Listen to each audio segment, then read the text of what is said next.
What is up, all you degenerates out there in podcast land? It is time for the latest and greatest episode of your favorite politically incorrect sports commentary podcast. Coming to you from our backup studio once again this week, it is Sports Frenzy 2.0. This would be what, Studio 2A as opposed to 1A? Whatever. Studio, yeah. We call it the Deuce. 1B. We call it the Deuce. Oh, because Studio A is a deuce right now. Yeah. No offense, dude. No, I told the kids last week, of course. I explained that you weren't here. This, of course, is your favorite uncle. Your Uncle Dave, the Conquistador Dave Height. And that is your other favorite uncle, the Maestro Kevin Crane. But yeah, I explained to the kids last week in our abbreviated episode what was going on in vague terms. So yeah, they know there's a problem with the main studio. So for the foreseeable future, we've made some adjustments. I think they're okay. We're fine. So we're back to normal as we're going to be. As you said, we're fine.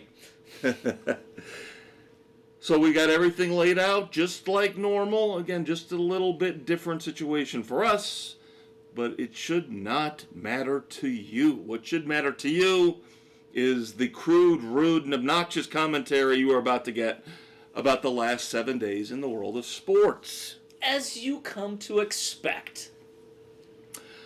So let's start off with America's pastime. Good to me. A lot of games just finished up today on Wednesday, July the 22nd, 2026. This, of course, will drop very early on Thursday morning, as always. The Red Sox did win the first game in their doubleheader today against the Orioles, but it looks like their 15-game winning streak will probably come to an end if they do not mount a big rally. They are down right now 4-0 to the Baltimore Orioles in the nightcap.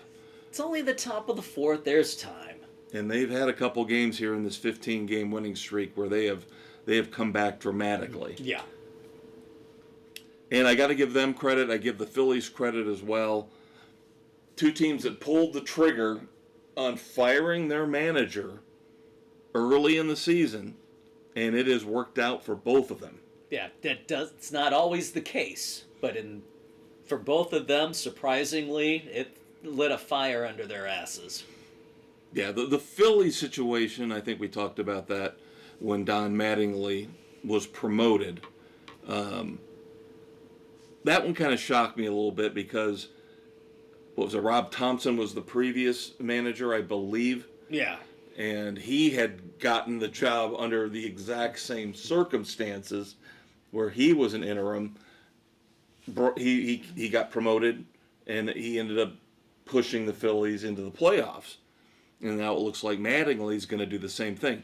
The Boston Red Sox situation, to me, is wild. That's bizarre beyond belief. Because you had one of the best managers, a manager who had previously brought your team to the World Series, and you decide, Alex Cora, bye-bye, see you later. Bye-bye, you're not doing it anymore. And you've got a lineup, you don't have Garrett Crochet, your number one pitcher, yet somehow, someway, this team with a bunch of no-names has pieced together this 15-game winning streak, and all of a sudden put themselves in the playoffs. Contention, yeah. It's amazing, amazing. Kudos to, I couldn't even tell you what the interim manager's name is. Don't know. Yeah, does it really matter? Until he wins something at the postseason? Yeah, I mean, they could still choke it away after this. But yeah. What's working in their favor, of course, is the American League is a shitstorm dumpster fire. So it's down for sure. You could see a 500 team or worse, especially looking at the West. Oh, the West is horrific. But you don't care about those teams, Dave. No, I don't. I just care about my Southsiders. Sitting at 53 and 47 pretty much tied with Cleveland. Yeah, again, we talked about this. There's still a couple games that they have to be made One up there. game off, I believe, at this point. I think it's going to be back to 2 after tonight because Cleveland's playing right now. You guys play later. Yeah. I think it's still we 2. We play tonight, so. Yeah. But you're right. Percentage points with the White Sox in front, but again, there's a 2-game difference between the two teams. Yeah. At least it's not as bad as it was a while back where it was 4. Yeah, at least it's closed the gap. Yeah. So, still doing all right. They're playing better on the road now. But what went out first game against the Rangers this week, put up 9, then they get shut out. It's like, need more consistency. And then Kyle Teal back on the IL with a high ankle sprain. Ugh. Have to figure out the catching position. He's a good catcher, decent hitter, but if he can't stay healthy, what the hell good is he? And of course, one of the things I'm going to let you guys back behind the curtain here at Sports Frenzy. One of the things that's really fun, yet hopefully doesn't affect the podcast negatively, is that when Dave and I, and of course Mrs. C, his wife, part of our expert panel, when we do things, whether it's a concert or anything social between episodes and we discuss all this stuff. Yeah, sometimes we have no choice but to talk before we do this. So, yeah, we talked about all this stuff with the White Sox and so we're trying to breathe new life into a lot of it.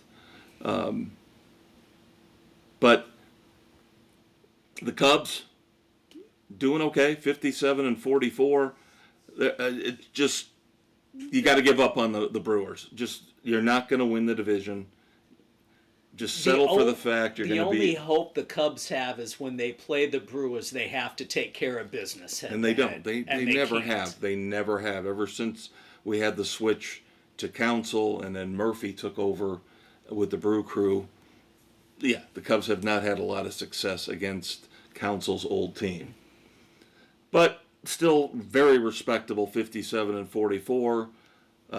Currently in second place. Milwaukee won today, so now the Cubs are 6.5 behind the Brewers. But like I said, in very, very, very good shape for the wild card, and we'll just take it from there. The goal is to get in. Get into the playoffs and see what happens. Yep. That's all you can hope for. Now, of course, they had this big celebration for the 10-year anniversary of the 2016 championship team. Now we have a Champions Gate at Wrigley Field. And then, of course, there was the mythical moment where Anthony Rizzo caught the home run ball in the bleachers. So don't rest on your laurels. Okay? The only time we rest on our laurels, Dave and I here on Sports Frenzy, is anytime we want to talk about the 85 Bears. I will rest on those laurels. Because they've given us nothing since. I don't care what anybody thinks. The 85 Bears, greatest team ever. I will always say that, always revisit that team. Greatest defense in the history of the NFL. And don't get me wrong, I appreciate everything with the 2016 Cubs. But it's interesting. I look at the 2016 Cubs, and that was a one-off. And, of course, the 85 Bears ended up, unfortunately, being a one-off. 2005 White Sox were a one-off. But it's very, very, yeah, there you go. It's very hard for us. The only saving grace that I've had since 05 was the great run the Blackhawks had. Yep. But I think you'll agree with me that you loved your White Sox when they won. I loved my Cubs when they won. Both teams breaking long, long droughts.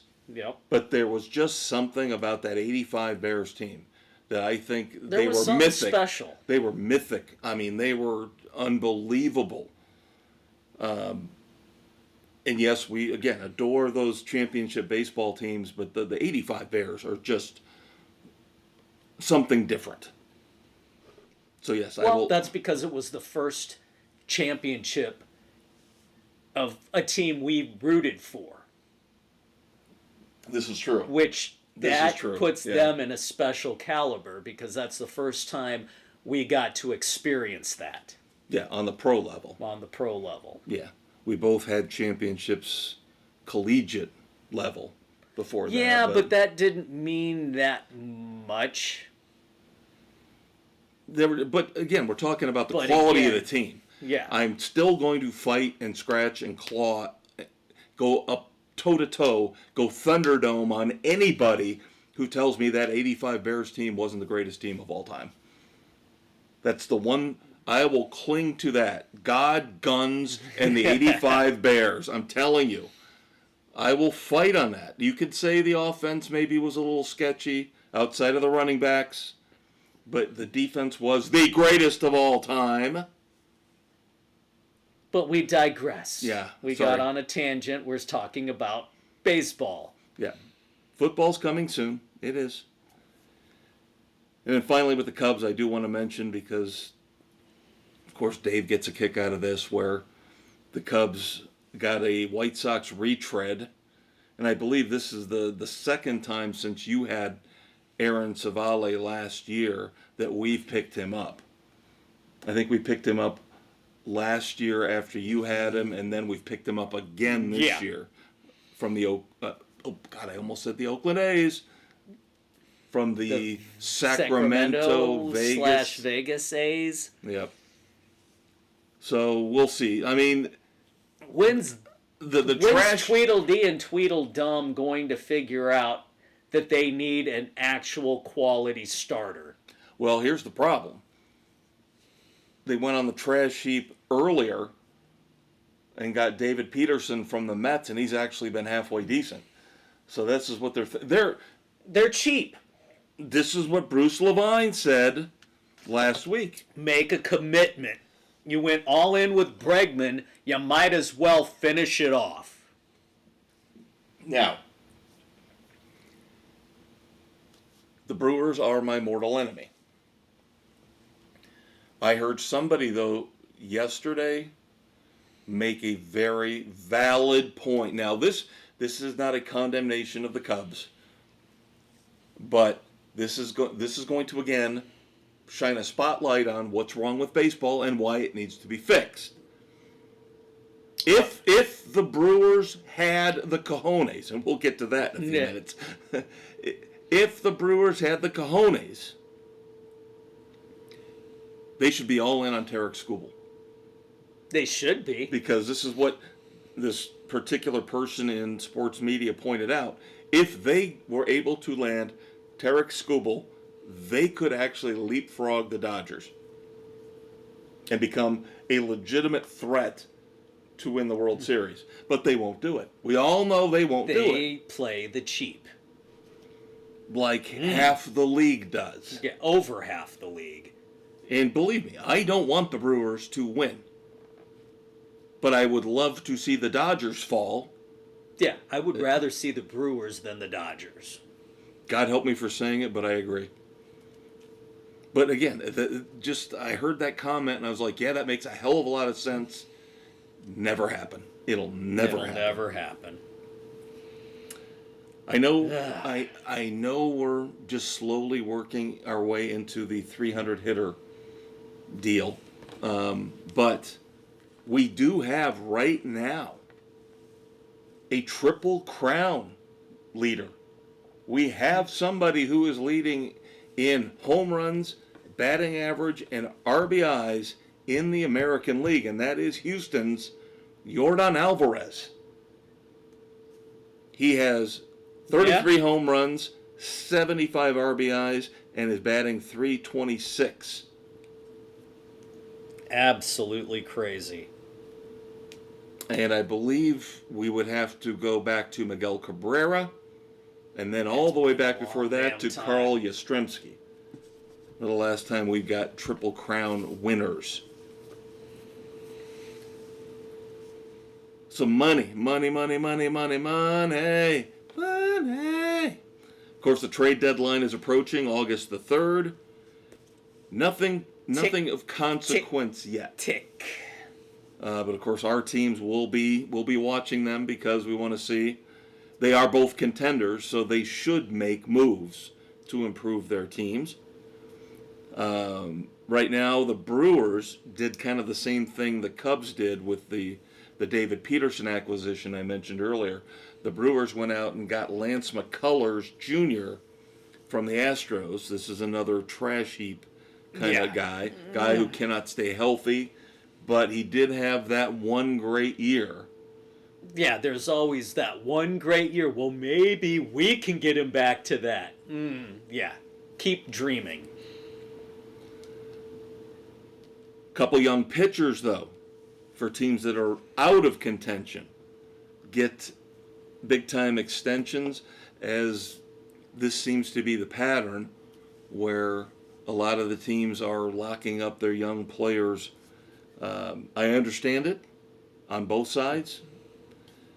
Starting pitcher Chase Burns for the Cincinnati Reds.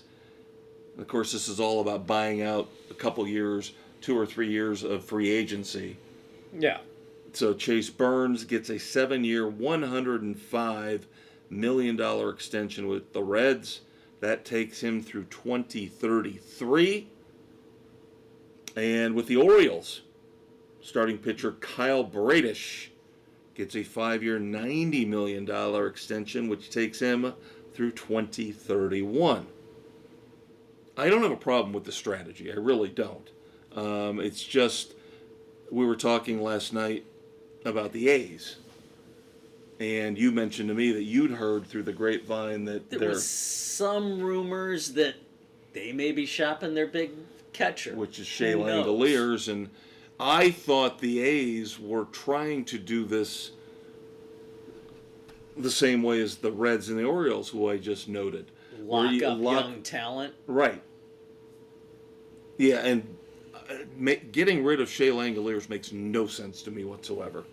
And plus, they're going to get the inevitable bump as they get closer and closer to moving into that Las Vegas. Yeah, they're going Vegas to be stadium. Players in free agency trying to get some names to be a draw.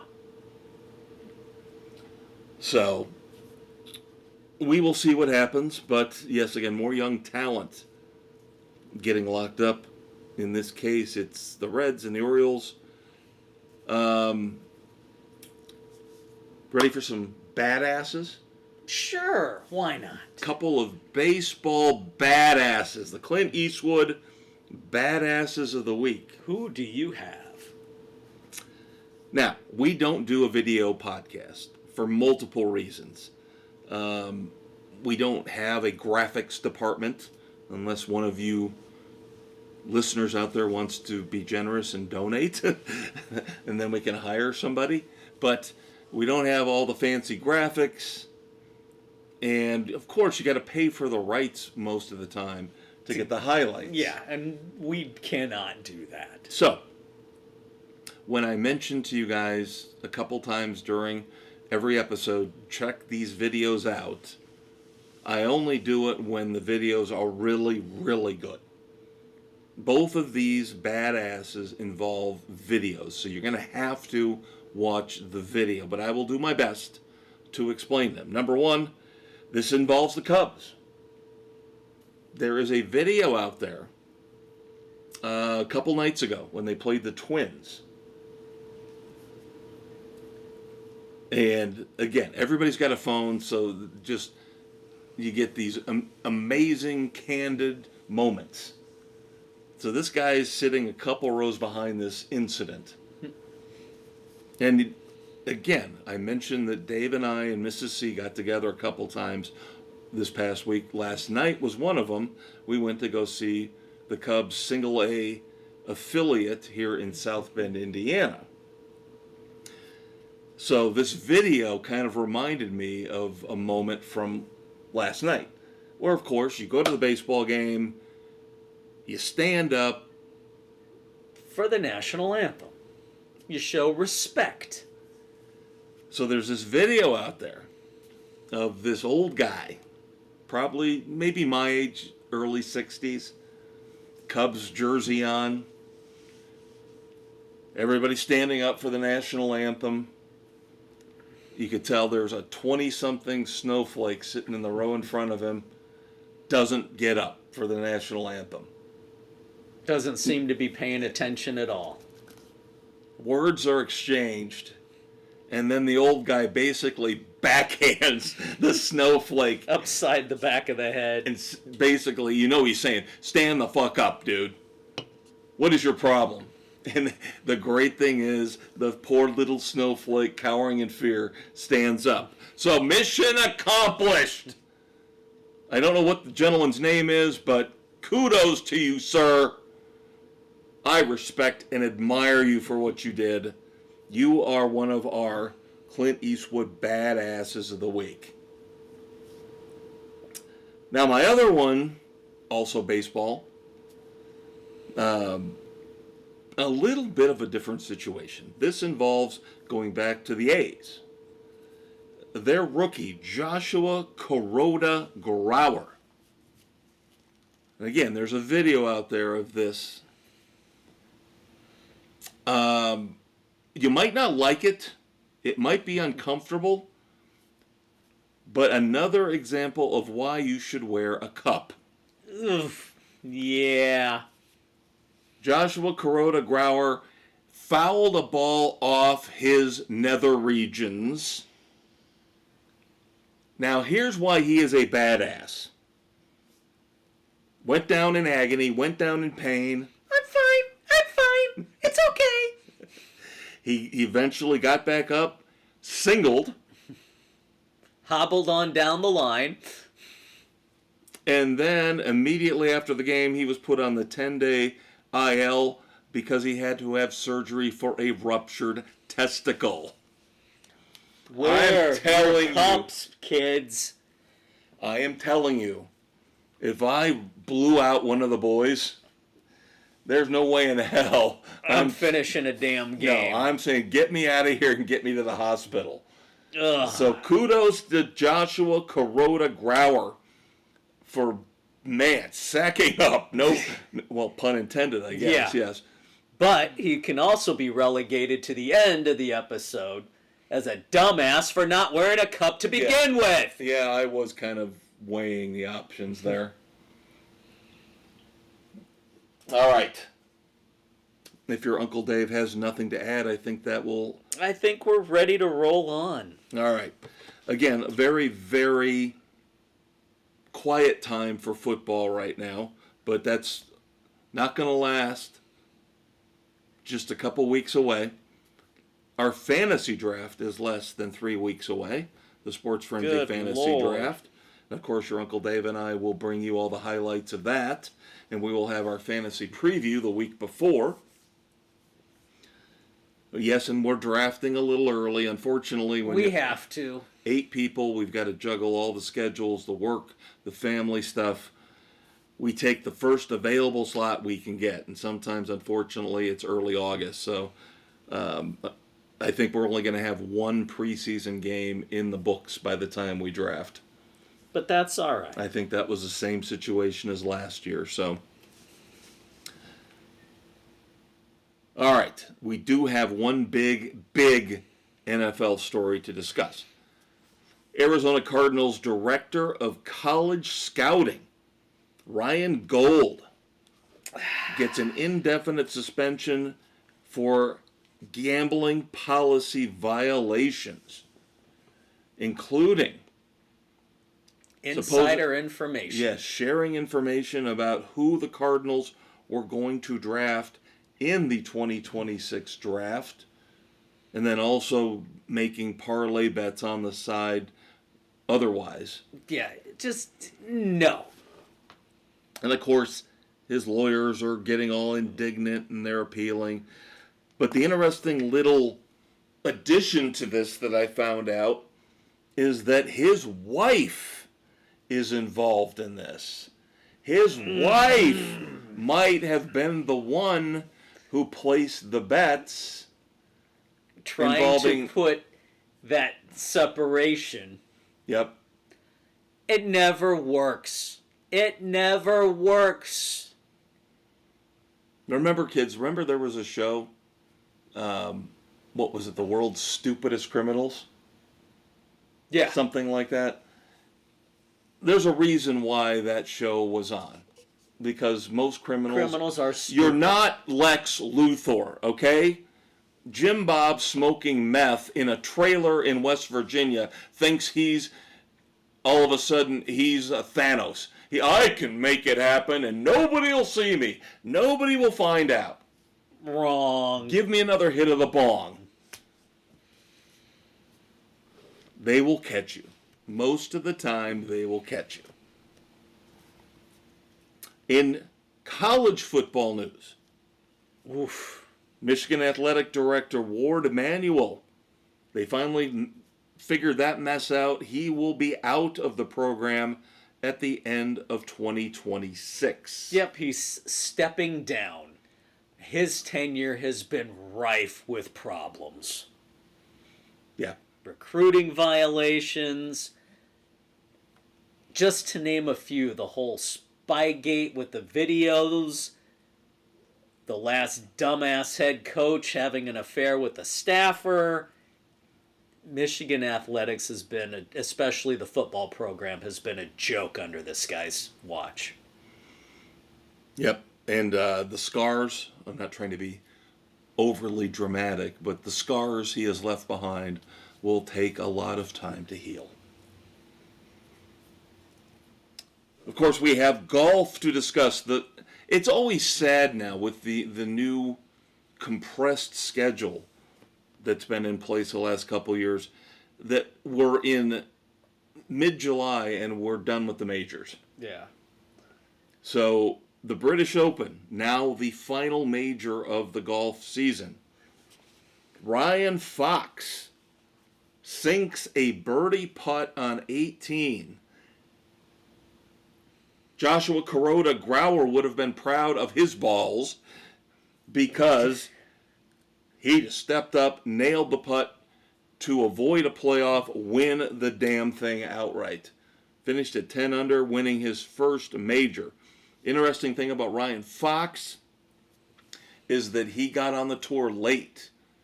He's only been on the tour a couple years, and I believe this is already his third win. Good for him. His first major, so maybe this guy is going to start to become a little bit of a force. Lord knows we could use a little bit more, we could use a few more golfers stepping up, and let's get some competition going. Scotty Scheffler again had another impressive showing, but it wasn't quite enough. Tied for fourth at 7 under. But then you have unfortunately, the big story taking all of this away from Ryan Fox. Because all anybody could talk about was Rory McIlroy versus Bryson DeChambeau. Now this goes back to Bryson on Friday having a golf ball in the very, very thick grass. I can see both sides here. Now, again, golf is a very particular game with the rules. You basically look at somebody the wrong way, they give you a one-stroke penalty. So Bryson sort of was stepping Cavalier, nonchalantly. Stepping on the grass, trying to improve his swing radius. He got away with it initially, but then he was informed after the round that he was getting a 2-shot penalty. He was not happy. He reacted like most of us would.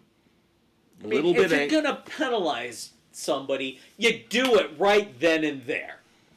You don't wait hours after the tournament of the day. And then you shouldn't be shocked. Now keep in mind, kids, I used to dislike this guy immensely. I thought the name, the arrogance, his little chapeau that he always wears, his little beret or whatever it is, drove me crazy initially. And then I tended to, he had the feud with Brooks Koepka, remember that? Yeah. And I was a Brooks guy, love Brooks. And now DeChambeau has leapfrogged Brooks. He's got his 2 majors. So now I'm kind of on the Bryson bandwagon. But like you said, this penalty came hours after when the incident actually happened. And now, it was hours after the round was over. Yeah, and so again, he reacted like most of us would. He was pissed off.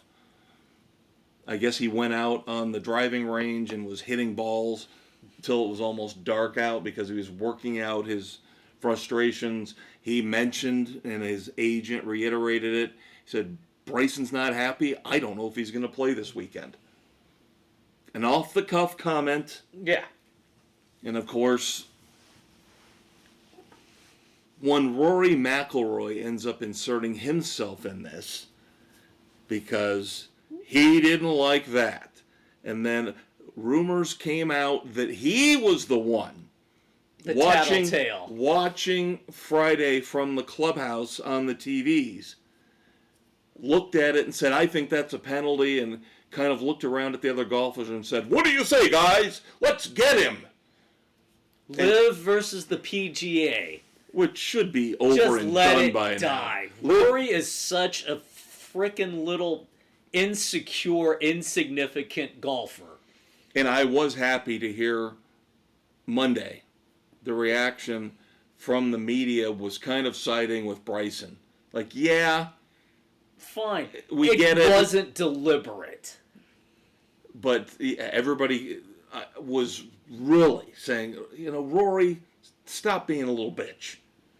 Stop with the, you're criticizing. Stop being insecure. Focus on yourself. You're criticizing somebody for doing the same shit that you do. Exactly. You say he's performative, and you're not? No kidding.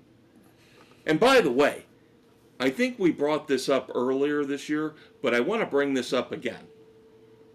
About the little rat-faced bitch, Rory McIlroy. Do you realize he's not even going to play the minimum amount of tournaments required to qualify for the FedEx Cup, but they're giving him a waiver? For what reason? He won the Masters. He bitched and pissed and moaned, and basically probably... Suck it up, you little... God, I hate this guy. I hate him more than almost anybody in sports. There's rules. You enforce the rules against Bryson. Why are you so special that they don't enforce the rules for you, keeping you out of the FedEx Cup? You're not playing. That's on you. Agree completely. But where's the rest of the golfers bitching and complaining? Why aren't they raising holy hell? And that's the thing that really upsets me is everybody else just quietly goes along with whatever Tiger and Rory do. No, you can't make a damn stand. You can't go against Tiger and Rory, and I'm so unbelievably goddamn sick of it. Both of them screw around on their wives. Tiger's got substance abuse issues. He creates his own problems. And everybody's supposed to feel sorry for him. Ugh. No, start calling these guys out. God. Because again, we just saw, God knows, Rory's going to stab you in the back the first chance he gets.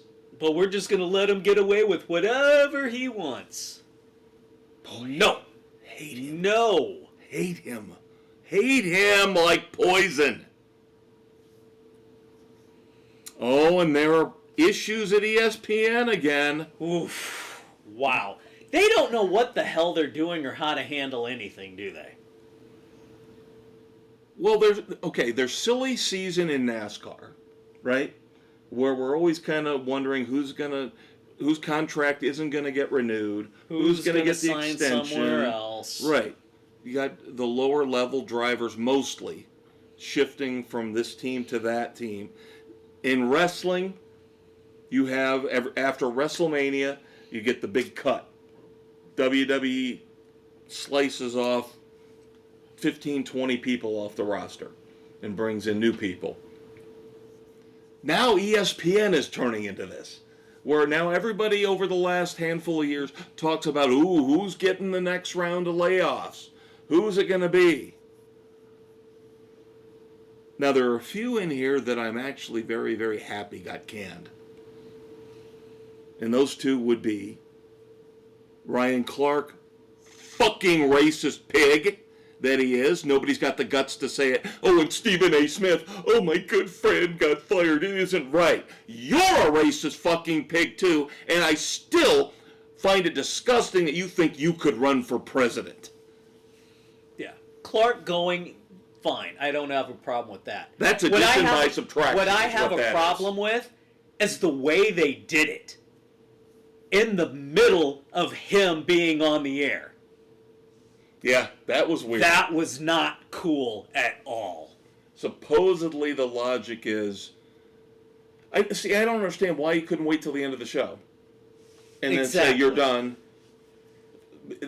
The thinking, I guess, from what I heard, is that they don't want him to go off on some kind of a rant in the middle of the show if he finds out.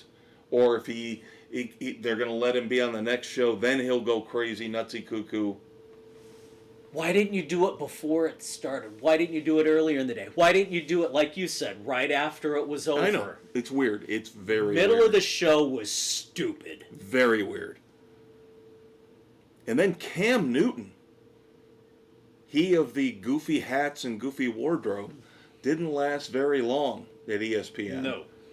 And again, I will say addition by subtraction. We lost Carl Ravitch. Now, he was probably getting close to retiring anyway. He has been with the mothership for so long. But the problem is he was a stalwart. He was a class act, one of the few. Linda Cohn retired recently, and now Carl Ravitch. You know, it's the old guard is pretty much gone. Costs. Now, personally for me, I am very, very upset because Stephania Bell got fired. Stephania Bell was one of those women, number one, loved her on Fantasy Football Sunday because she was the injury expert. She has been on that show for years. She would detail how long it would take to recover from a leg injury. An arm injury, an elbow injury. And she was roughly my age, and she was pretty good looking. You know, I was like, hey, I think I would actually have a shot with her. You know, unlike Ella Langley, even though I am an Ella fella, I know I don't have a shot in hell with Ella Langley. But still, come on. But Stephania Bell, I think I might have a 2% chance. And now she's gone. So what is my fantasy football show on Sunday morning going to look like? Tom Pelissero, who is considered one of the best NFL insiders, gone. And then this one pisses me off. Just so you people out there don't accuse me of being a racist. Oh, he didn't like Ryan Clark. He didn't like Cam Newton. I loved Charles Davis. Gone. Now, a lot of this is the NFL Network.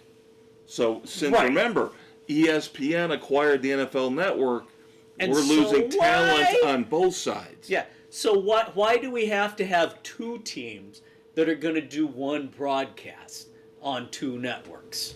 Yeah. Charles Davis, to me, has always been one of the classiest. Why wouldn't you keep the best of what you have? From both. He is intelligent. He's always been smart. He doesn't scream and yell like Tony Romo and Gus Johnson. That's the guy I want. He was like Troy Aikman. He was just very smart, very well put together, spoke well, spoke like he actually had an education. Just, God help me, please somebody hire Charles Davis. Because it is a shame if he's out on the street and nobody picks him up. Now, I don't want Stefania Bell out on the street, although I do. Or do you? I do have $20 extra in my wallet right now. Sorry, Stefania, I love you. I really do. I love you. I am very upset about you not being on my Sunday fantasy football show. But like your Uncle Dave said, kids, this just goes to show what a clusterfuck ESPN has become. It's all about the bottom line. But we have wonderful news in hockey this week for your Uncle Dave.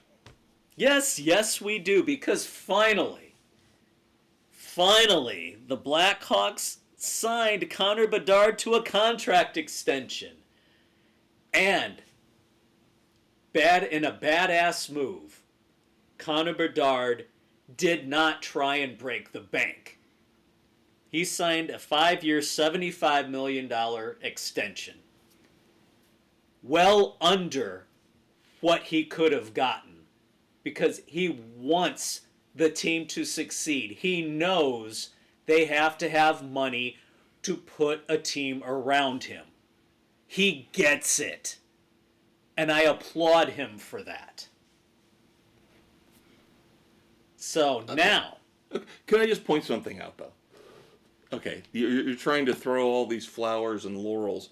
He's an injury risk with his shoulders. No, but I still believe the contract, he got the 5-year, $75 million deal, the $15 million per year average, I do believe is still the third highest in the league. It is, but you look at what, I can't think of who it was, just signed for $20 million a year, who has nowhere close to the production that Bedard has had. I'm just saying, I'm not going to, and we say this about athletes in every major sport. I'm not crying for him. No, I'm not either. But as you look at the escalating deals, right? Everybody, give me the most I can get. Give me the most I can get. The hell with everybody else. At least here's somebody who said, I told my agent, let's get it done. Get me a good amount, but I don't want to break the bank. We know we have to have money for other players. We can't. So. Well, again, and I'll go back to last week. I know you weren't here. But see, you could say the same logic about Victor Wembanyama. He signed a 5-year, $252 million well, extension. the NBA's just throwing stupid money to anybody. Oh, but he did the same thing Bedard did. He signed a max deal, but not the super max deal, so the Spurs had more flexibility.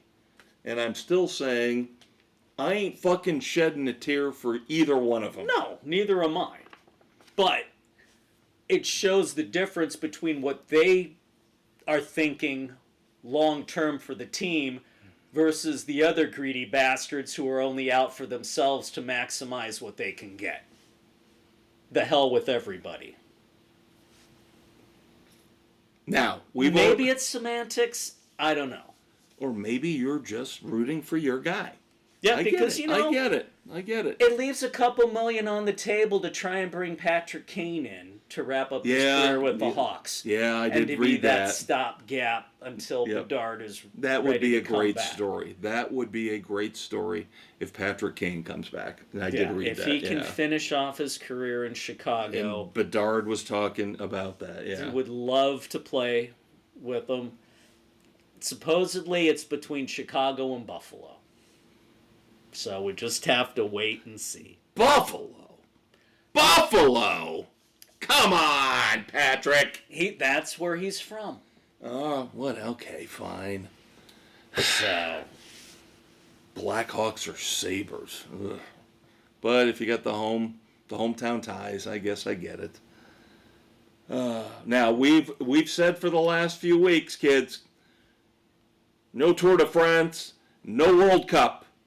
We're sticking to that, but I am actually going to bring up track and field. What? Because I do believe we should give acknowledgement to Josh Kerr, who set the new men's world record for the mile. 3 minutes, 42.66 seconds, breaking the record that has been in place since 1999. So we have a new record setter in the men's mile. Wow. I know, not something we would normally talk about, but I figured 27-year-old record. Falling, you kind of have to acknowledge that. And track and field, I mean, the mile seems to be the gold standard. That's the benchmark. Who can run the fastest mile? Yeah, I guess we got to talk about basketball. Yeah. Why? Well, as much as I want to be rid of the Knicks, they're everywhere. Knicks everywhere. Of course, last week it was the ESPYs, where the Knicks won award after award after award. Blah, blah, blah. And then I couldn't even get away from them on Saturday night, on Peacock, on Saturday night's main event in wrestling, because that was held at Madison Square Garden. So then you've got the whole Jalen Brunson, Tyrese Halliburton thing going on. Now, I will say this. He got a lot of abuse from Knicks fans, from the basketball community in general, because he comes off as a little bit of a wuss at times. And that would be Karl Anthony Towns. Now, obviously, in the Big Apple, all is forgiven now. They've got the title. Everybody loves, what is the saying? None of these guys will ever have to buy a drink in the town again. Yeah. So he shows up in the middle of a match on Saturday night's main event. They have said, and I've watched this video, they have said that he did 2 choke slams on the Judgment Day. J.D. McDonough and Dirty Dominic Mysterio. And people are saying it's amazing this guy's a basketball player. He did 2 of the greatest choke slams you'll ever see. Really? Now, a lot of it's got to do with the height.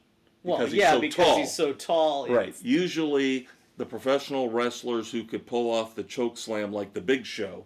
Yeah, you got to be taller and be able to get that lift. So that's why kudos to Karl Anthony Towns for looking actually respectable. Semi-competent. Yeah. Oh, and by the way, you heard about the whole Fanatics Fest thing with Tom Brady and Logan Paul. The worst fake slap in the history of wrestling.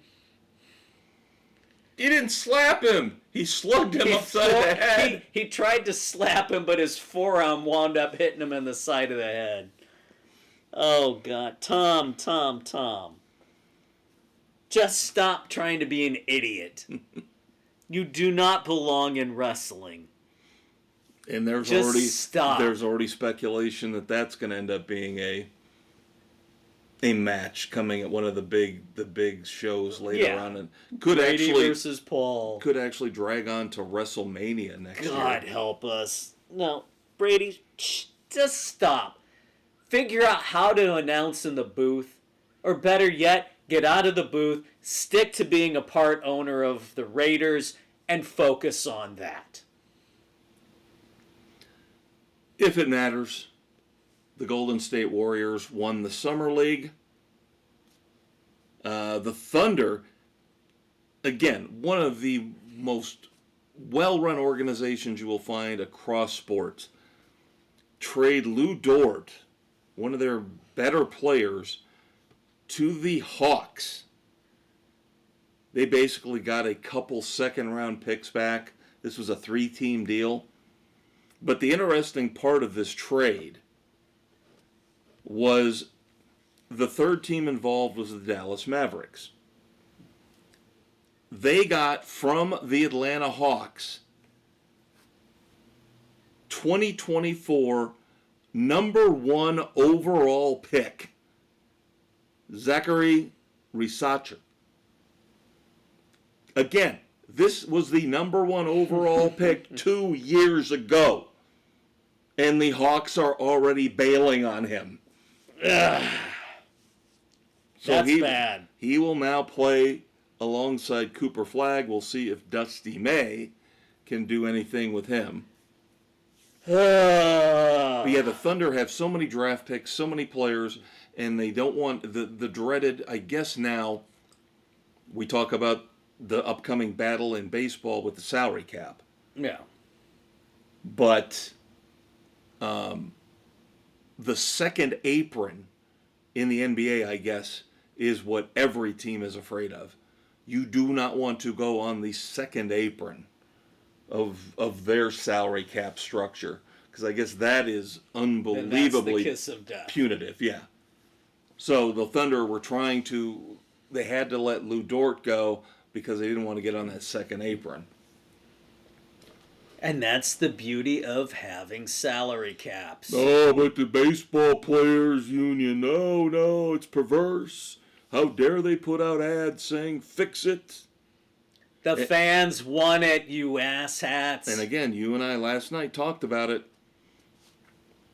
You know, all these idiots in the media, the sports media, are whining about, oh, I remember back in the 90s when they shut down and we lost the World Series. Oh, don't do that to us again. Oh, shut up. Let's get it right. I don't care if we lose the 2027 season if we fix it like the ad says. We fix it. We get a floor. We get a cap.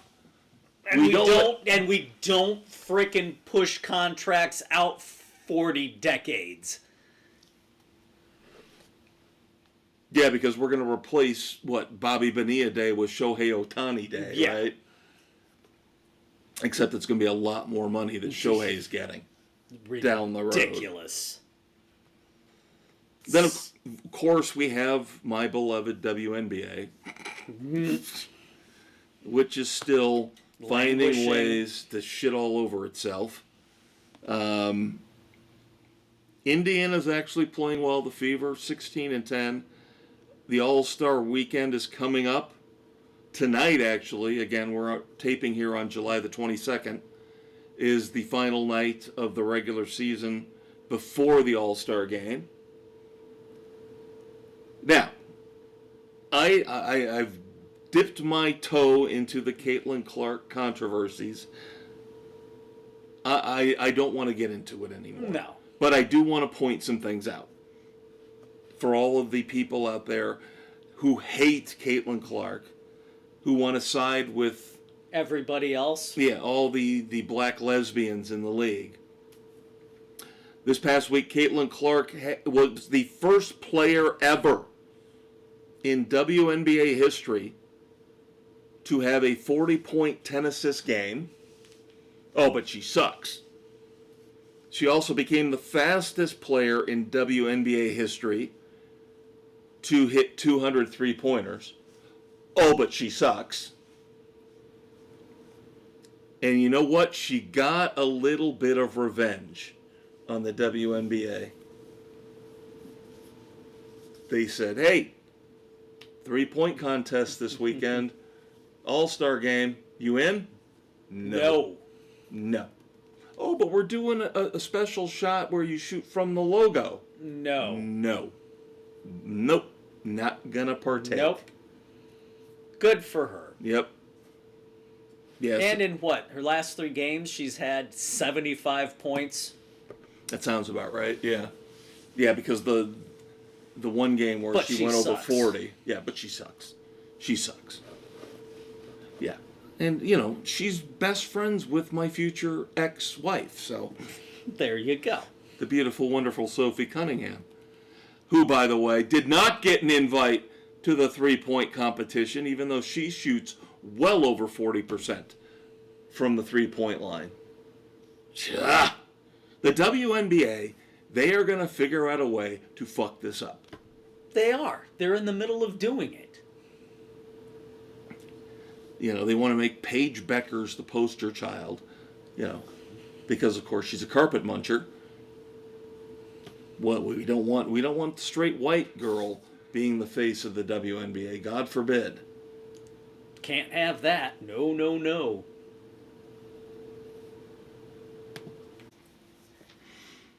All right, so we've covered baseball. We've covered what little football there was. All the miscellaneous stuff. basketball. So you know what that leaves us with. Racing, NASCAR. Here on Spotify, Good Pots, Pocket Cast, Apple Overcast, CastBox, Amazon Audible, and iHeart Sports Frenzy, baby. And the UB2B. And, of course, don't forget to check out the Facebook page where we will have all of our NASCAR picks posted by Thursday afternoon. Baseball picks are always posted early Monday at the latest. And then, of course, with football season coming up, my favorite time of the year for this. Where we have to pick 4 million games a week. Yes, your Uncle Dave will always blame me for my own misery because I cannot stand compiling 20 games a week from 8 different people. He's got to go 25 to 30. And then having to post it on the Facebook page. It will be there by Thursday afternoon. And don't forget to check out the weekend edition. Your favorite pop culture commentary. Of course, it's politically incorrect. You know this. Your Saturday morning hangover cure. Yep, this week we will review. We had fun. We had a concert last week. We will review Mike Campbell and the Dirty Knobs live in New Buffalo, Michigan. I will give you my feedback from a couple weeks ago. Remember, your Uncle Dave reviewed Chernobyl, the, probably 8-9-year-old, 5-part miniseries on HBO. Yep. So I went ahead and watched it. I'd been meaning to, but after the Heights got done watching it and they were glowing reviews, I figured I better check it out. So I'll have my review on that. But then, of course, the big feature review, along with Mike Campbell, is Obsession, which is now out on Peacock. Yep, and there's a story time to throw in there, too. So, as your Uncle Dave said, don't forget to check out the weekend edition dropping every Saturday morning on all of those wonderful podcast platforms that your Uncle Dave mentioned. And by the way, another little peek behind the curtain. Since we are in our backup studio, or as we like to call it now, the Deuce. Your Uncle Dave, the last time we had to do this, got all flustered. Because he didn't have his index card. That's right. Listing all of our podcast platforms. And even though I had them listed for him, they were out of order. There's a flow. There's a flow that has to be followed. So I just wanted to let everybody out there know that, see, again, everything's going just fine because your Uncle Dave I went down into Studio That's A. what she said, oh. Hey, I'm an Ella fella, you know. Had to go down into the wreckage of Studio A to get his index card. I'm just telling you, kids. Life is good. And you could tell. Flowed just like normal. Well, it sounds like we're talking about prostates. Well, at our age, that's a concern. It's a good flow. It's flowing very well. All right. We will get these out of the way real quick. We like to consider these our racing. Public service announcements. There you go. The Belgian Grand Prix. Once again. Yeah, this. Kimi Antonelli got the pole. Kimi Antonelli won his 6th race of the season. It's not good racing. I'm always looking for something. That's why I'm into golf this year. The battery boost bullshit has got to end. Yeah, I'm into golf this year because, now you've got the big names playing. Outside of Rory, you got the big names playing in a lot of these tournaments, so golf's gotten better. But F1 just sucks. And IndyCar's not much better. They raced in Nashville last weekend. Alex Palou wins. That's his 5th win of the year. So basically, your front runners in both F1 and IndyCar were the winners. So, ooh, big shock. But at least with NASCAR, we get some curveballs. Things can change from week to week, and they did again this week. Yeah, Joey Logano actually showed up. And dare I say, dominated. He destroyed the field. Yep.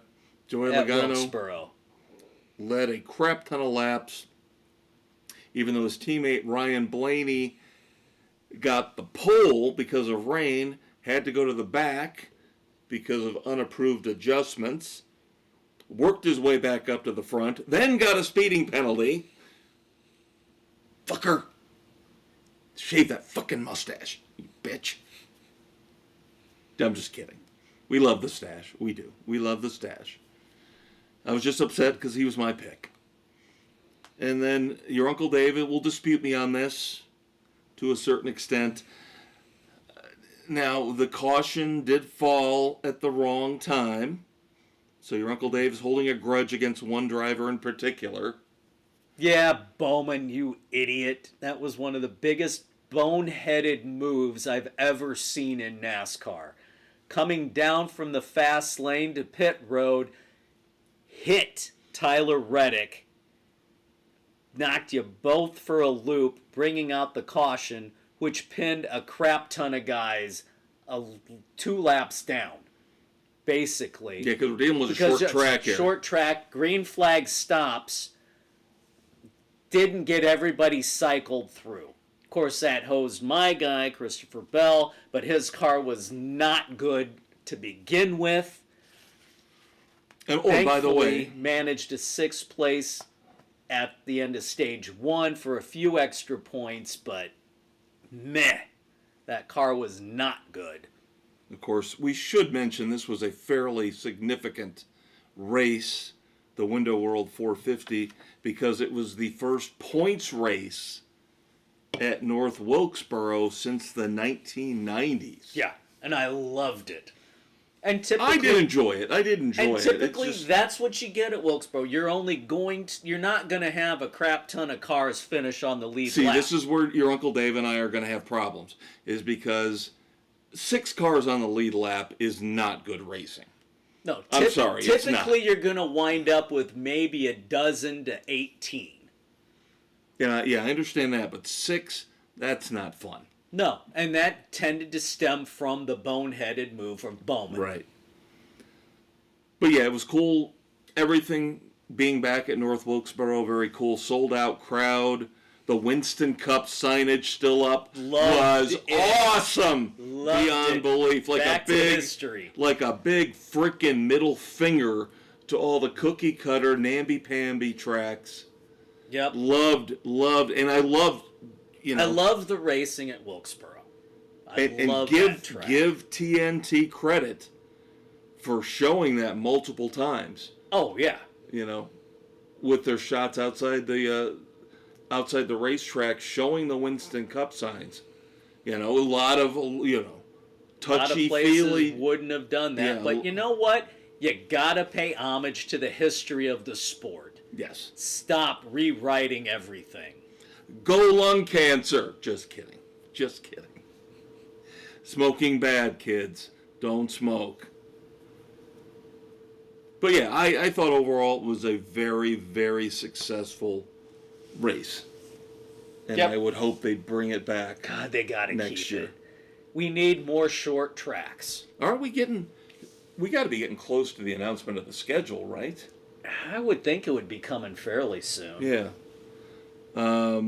Ratings were okay. Not great, not bad. 2.4 million, which is right in line with the ratings they were getting the last 3 years for the All-Star races at North Wilkesboro. Yeah. So not really better, not worse. So sometimes slow and steady is okay. Todd Gilliland. We're going to talk more about him in a minute. Todd Gilliland will be back with Front Row Racing in 2027.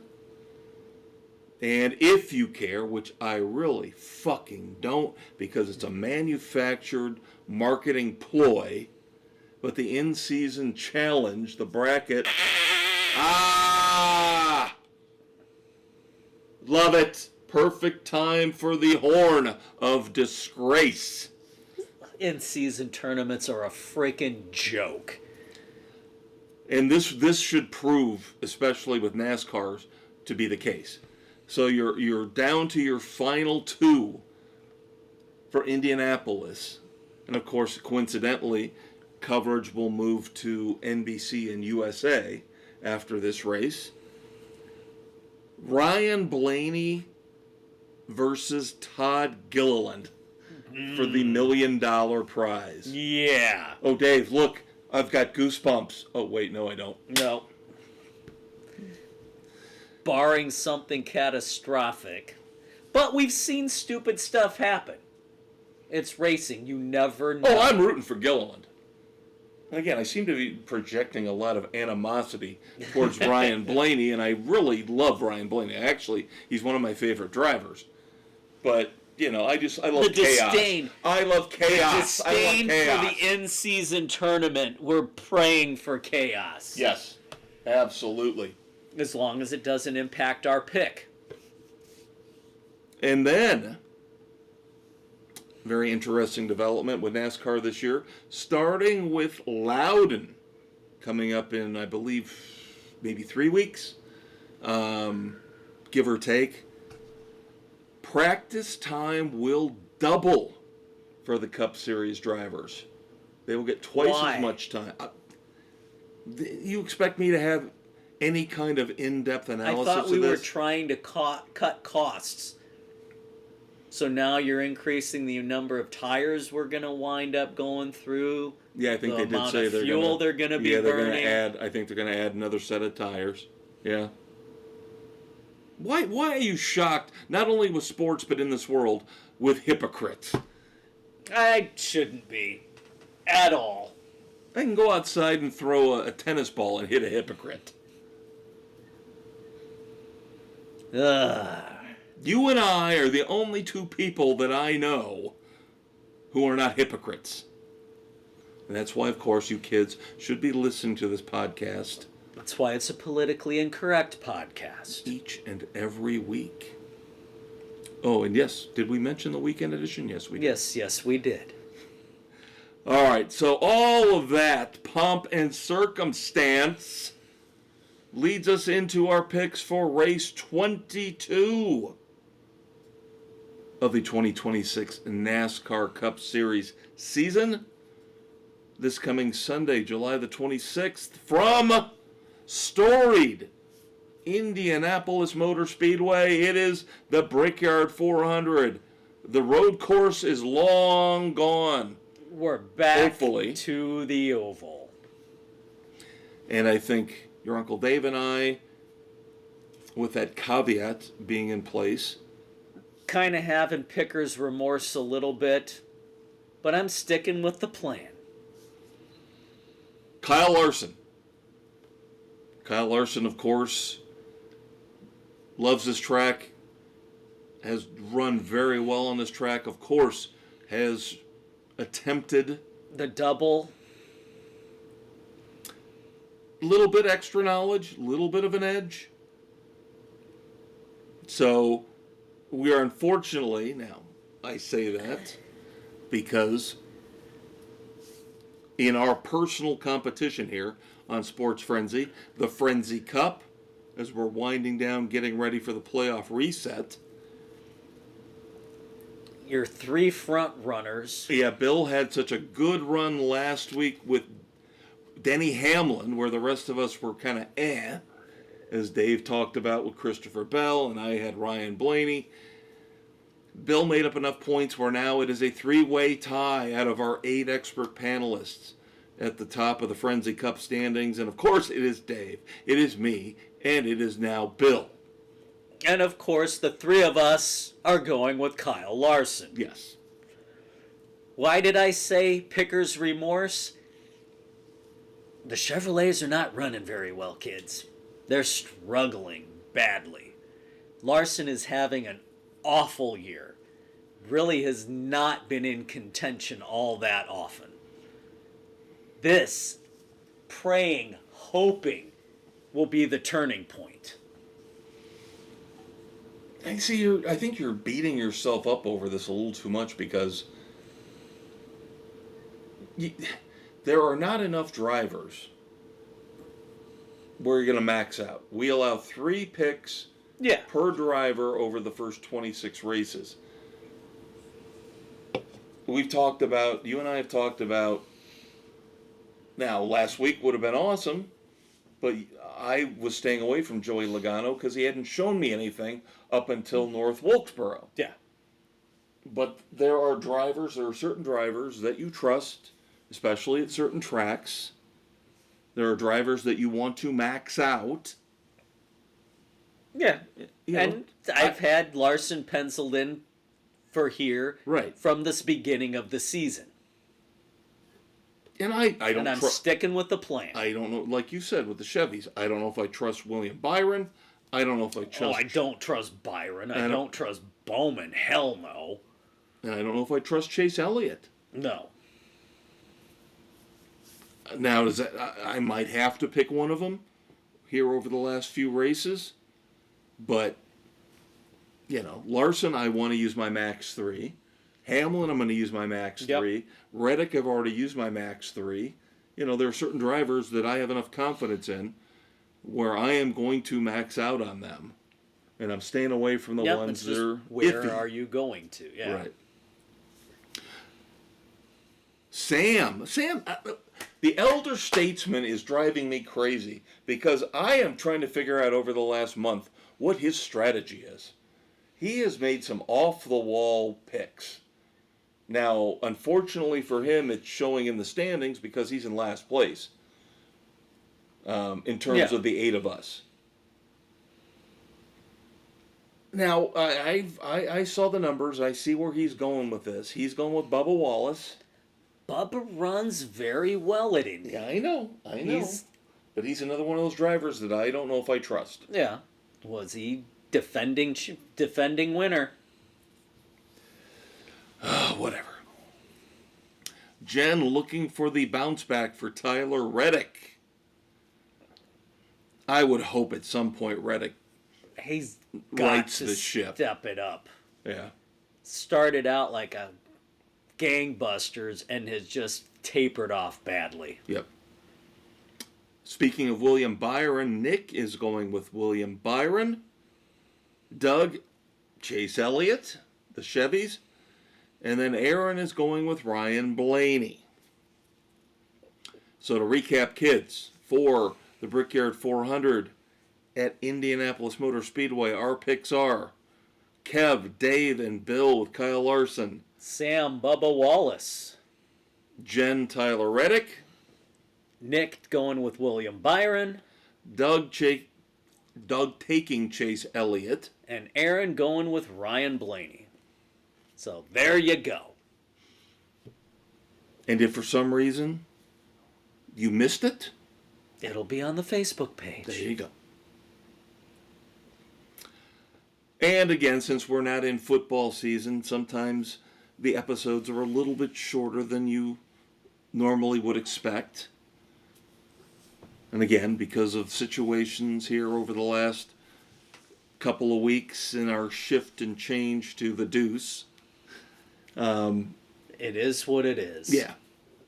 So we are pretty much getting ready to wind things down here. Yep. Got one moment of silence to bring for you this week.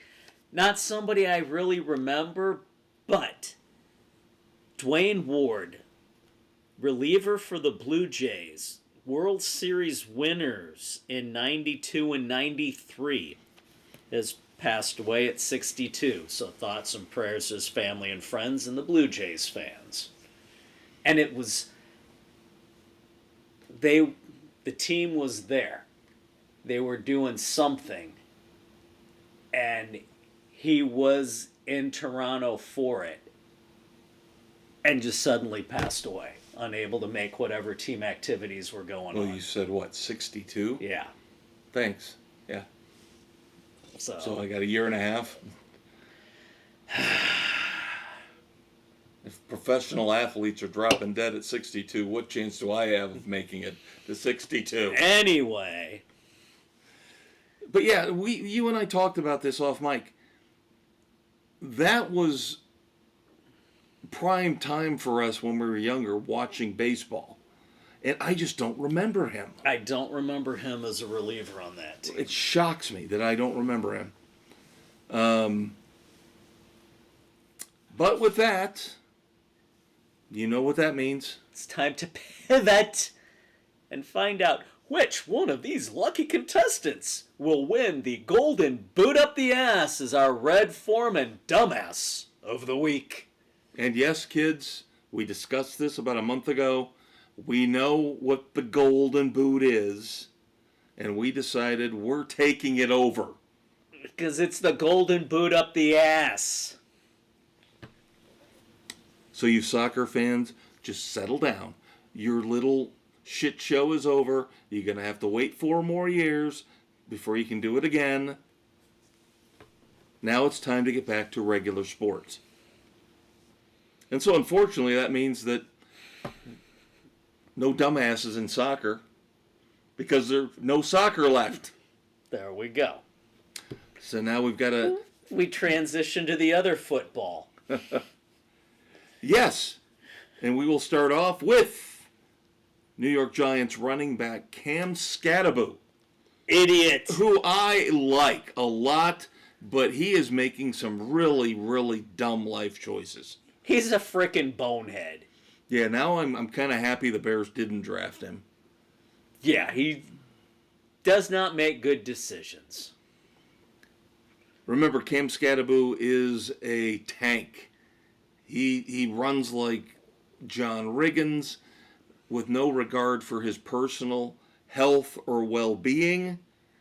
So, of course, he got injured here this past season, had to have his ankle surgically repaired. Yep, dislocated his ankle, fractured his fibia. So what's he do? Yeah.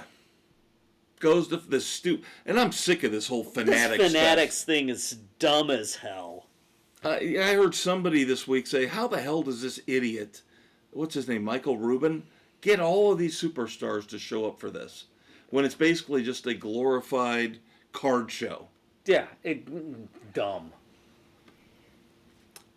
So, going back to, of course, Cam Skattebo, getting ready for his second year under a new head coach in John Harbaugh. By the way, his reaction to this kind of pissed me off, too. Just kind of blew it off. Yeah, he didn't stick it. Got to stick it. Yeah. How about you worry about the idiot on the surgically repaired ankle doing a backflip. And then not even landing properly. Landing it. Yeah, it looked lands like... awkwardly on that surgically repaired ankle and falls flat on his ass. Oh, but he's okay. So he says. But I guess, what was it, a few weeks ago he landed a backflip while he was doing one of these charity softball tournaments? Here's Nate, stop with the backflips. How about that? He keeps up like this, he's not going to get another contract. No. Not at all. Now, I mentioned early in the podcast that sometimes when we have social events here on Sports Frenzy and your Uncle Dave and I and... Topics come up. Yeah, so we got to have things to talk about, and some of the stuff is stuff that we were saving for the show. Case in point. Our next dumbass is the University of Southern California. If you kids have not seen this, USC thought they were being clever, thought they were being smart by putting out a social media post playing off the Odyssey, which, of course, big hit movie now in the theaters, Christopher Nolan. But, of course, the story of the Odyssey has been around for centuries. We all know the story of the Odyssey. We should know. one of the greatest pieces of literature ever. Everybody knows unless they work in the marketing department at USC. This poster, playing off the Odyssey, of course, talks about USC's Odyssey will begin, I can't give you the exact date, end of August, whatever date their first game is. I do have something, by the way, Dave, that we did not talk about to add on to this last night. So the whole thing here is they're trying to be clever, play off the hype of the Odyssey. But of course, if anybody in that marketing department knows anything about history, they know that the Trojans lost the war, got their asses handed to them. The Trojan horse wasn't the Trojans. Well, that's the next one. Wait on that. Wait on that. I haven't gotten there yet. Because that's going back a couple years. But here's the fun part about this, the Odyssey, right? This poster for 2026. I actually do have the date. The first game for the quote-unquote Odyssey for the USC Trojans is August the 29th. Their first loss in their Odyssey? They are playing San Jose State. Do you know what the mascot is for San Jose State? Aren't they the Aztecs? No, that's San Diego State. Oh, that's San Diego State. Sorry. San Jose State are the Spartans. And I do believe, wasn't it the Spartans who beat the Trojans? Yep. So, yeah, I dug that little additional fact up between last night and tonight.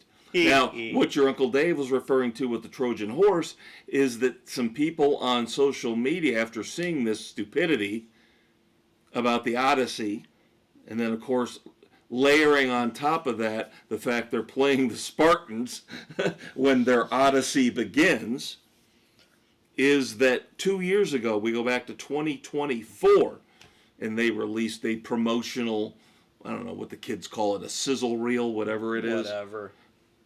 To get everybody hyped up for the start of the 2024 season.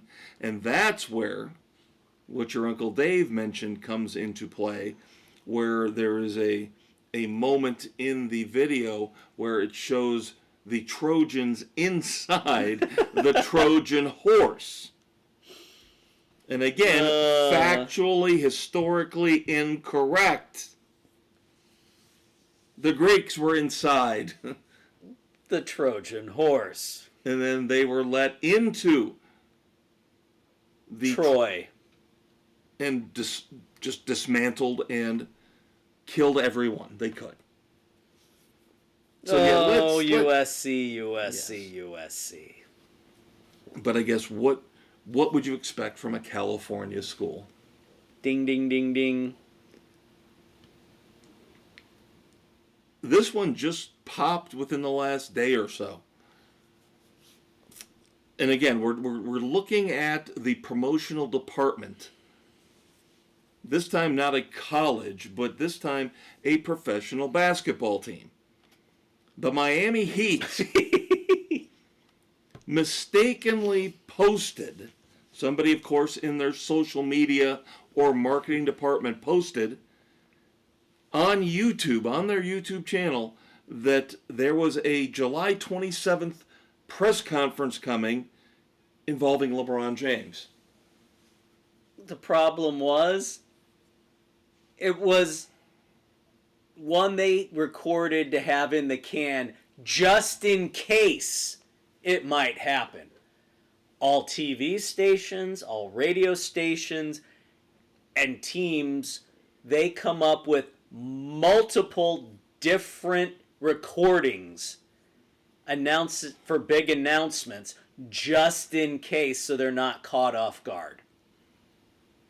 And this was one of those, and some idiot decided to post it inadvertently. It was not supposed to go out live. So I believe now the Heat have an opening in their media department. You had one job. All right, these last two, got two more. These last two, I'm going to want some feedback from you.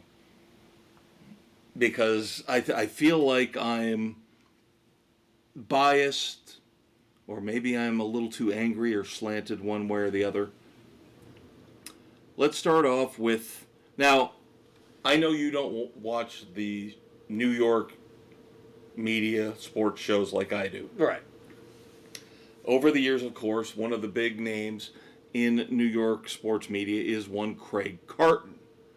He started off with Boomer and Carton, and then, of course, he got into trouble with the law, pyramid scheme, went to jail, and unlike the rest of us, basically was forgiven and welcomed back. Oh, we'll give you another show. Yeah, so we'll give you another show, and then he screwed WFAN again.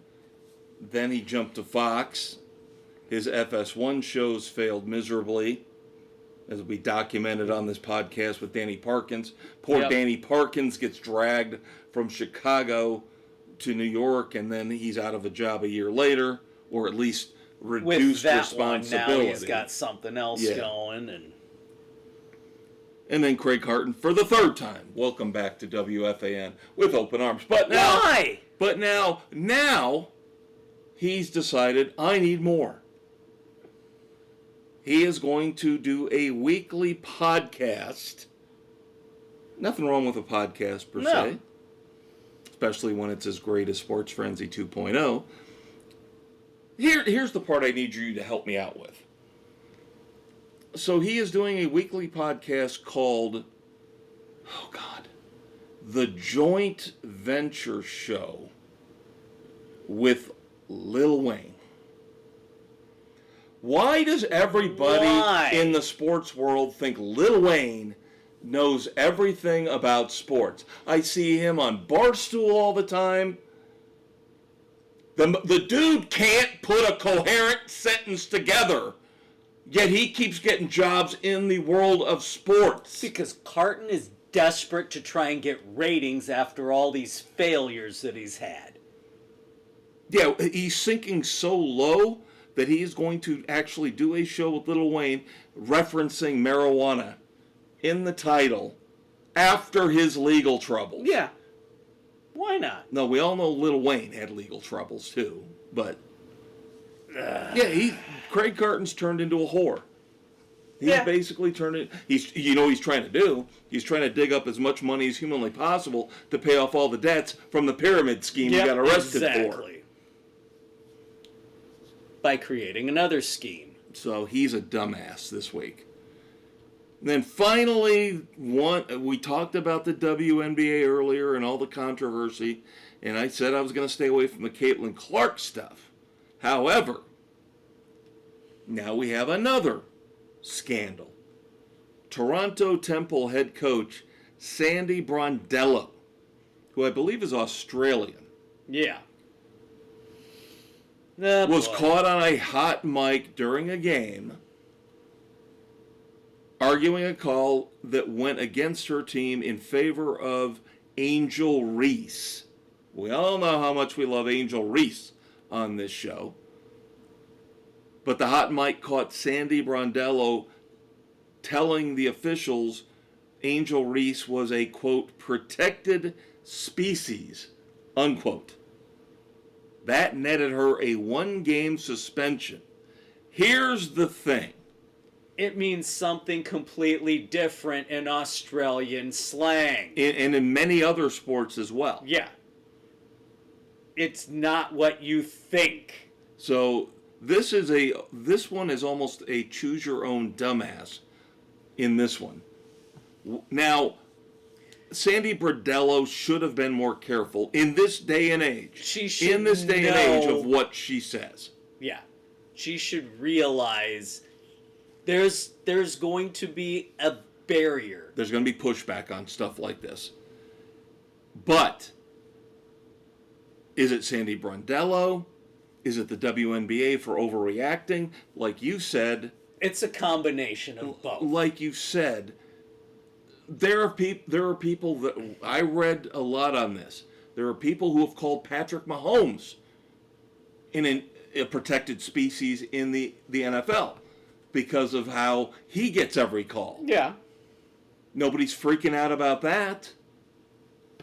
And then, of course... Protected species refers to top athletes who get the benefit of the doubt every single time. That's they the are rub protected. Here. That's the rub here, is we're not looking into this and doing enough research, and we're just having the typical idiotic knee-jerk reactions. Oh, it's racism, it's racist. No, it's not. And that brings us to the third part of the dumbassery here, and that is Angel Reese herself, who is buying into this. She's trying to make herself out to be a victim.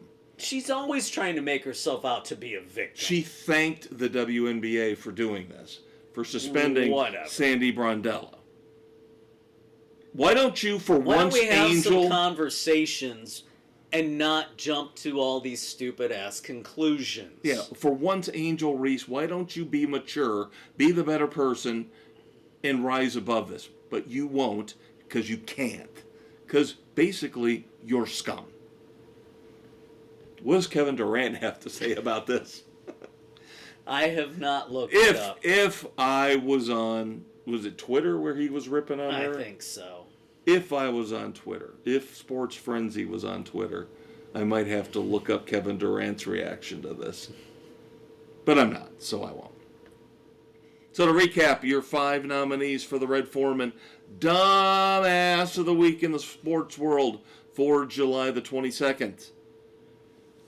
The idiot in the heat. Public Relations Office who mistakenly posted that they were having a July 27th LeBron James press conference. Craig Carton for being an absolute sports media whore for now doing a podcast with Lil Wayne. We just talked about the triple threat dumbass. Is it Sandy Brondello? Is it Angel Reese? Is it the WNBA for the whole protected species comment? USC for the stupid Odyssey reference coming 2 years after the stupid Trojan horse reference. Neither one historically accurate. And then, of course, Cam Scattaboo for continuing to do these stupid physical stunts, backflips, when he just had his ankle surgically repaired. I leave it to your Uncle Dave. I've got to go with Cam Scattaboo. We expect stupid things out of the WNBA. I could give 2 rips about Carton. Yeah, I know. It's that one's more Lil Wayne to me. Again, who made Lil? It's like Snoop Dogg. Why do the pot-smoking rappers all of a sudden get anointed the geniuses of the sports world? Because they're trying to pull in the fan bases. It offends me. You know more in your little fucking pinky about sports, I guarantee it, than Snoop Dogg or Lil Wayne combined. And these 2 morons... They're trying to capitalize on the money. And, of course, I got to go back to my idiot spleen boy, Chris Sims. See, he's white. I'm not racist. Nope. Smoke weed every day. Yeah, I got to have Friday off. That's my bong day. I hate potheads. God, I hate potheads. Who am I going to go with? Boy, this is close. I'm trying to figure out if I want to go, which PR department I want to go with. I know. You have one job. It's either the Heat or USC. I think I'm going to go with USC. Because they doubled down on the stupidity. Well, because the person from the Heat, even though, again, you made a mistake, you better pay for it, might have just hit the wrong button. Yeah. Instead of hitting save, they hit post.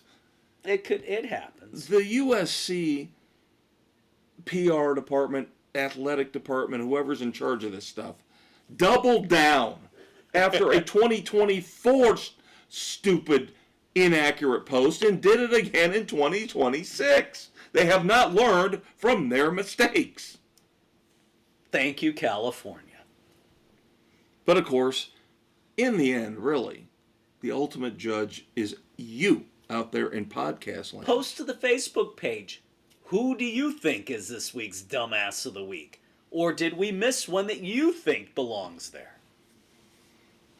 Anywhere you... Now, we prefer the Facebook page. Please, if you can, post on the Facebook page. We will see that a lot quicker. But, again, feel free to post on any of the wonderful podcast platforms that we mentioned earlier in the show. And that is going to do it. I guess we're technically dropping a deuce now. Oh, no, wait, I'm sorry. We are ending the show at the deuce. That's right. Our secondary studio, which, kids, I hope this goes well because it's probably going to be our home for a little while. But we are survivors. We will always prevail. We are Sports Frenzy 2.0. We are like cockroaches. We've been around since the early 90s, and you're not getting rid of us that easily. No, you are not. So, deal with it. That is your Uncle Dave, the Conquistador Dave Height. That is your Uncle Kev, the Maestro Kevin Crane. Once again, we love you. Thank you very much for checking out Sports Frenzy 2.0. And don't forget the weekend edition, your Saturday morning hangover cure, this coming Saturday morning, July the 25th. But until we talk to you again, say goodnight to the kids, Dave. Good night to the kids, Dave.